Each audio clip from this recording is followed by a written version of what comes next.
you've never planted a food plot screen, they can provide many benefits. One of the most important is they help you get in and out of your stand sites undetected from the deer to keep those spots fresh.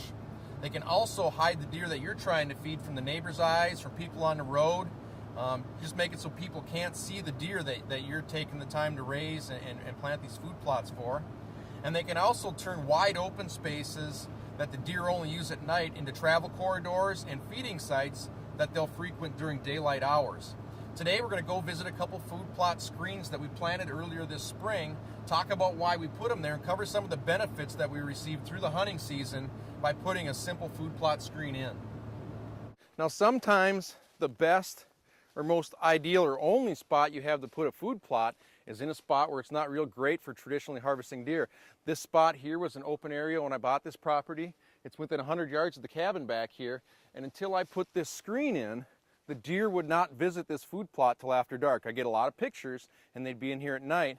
This year we put the screen in all around so the deer can come in the food plot without seeing the cabin, and we're having a lot more daylight activity. The blend that we use, it's got different kinds. It's got millets, it's got sorghum, it's got some Egyptian wheat in there. It's got a good combination of plants so that when Mother Nature slaps a big curveball at you like this, your whole screen's not laying flat and worthless. Your millets and your sorghums will be a little shorter, but they're going to help hold up that taller Egyptian wheat, keep it from falling over in the wind, in the rain, in the snow. So it's a great blend to make sure your screen is going to last farther into the season.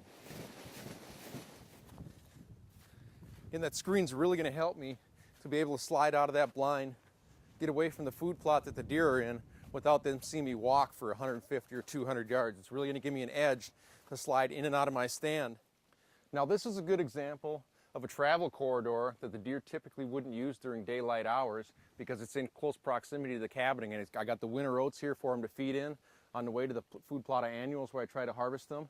When I set up this food plot screen here, these deer can move through here without seeing the cabin. It just makes them feel safer. It's a spot that I know they're going to use more during the daylight hours. My property line is only about 120 yards this way, and there's a road that I use for access we'll go show you that actually both sides use to access these woods. So we wanted this food plot screen set up to separate the food plot that we have from the people walking back and forth on the road.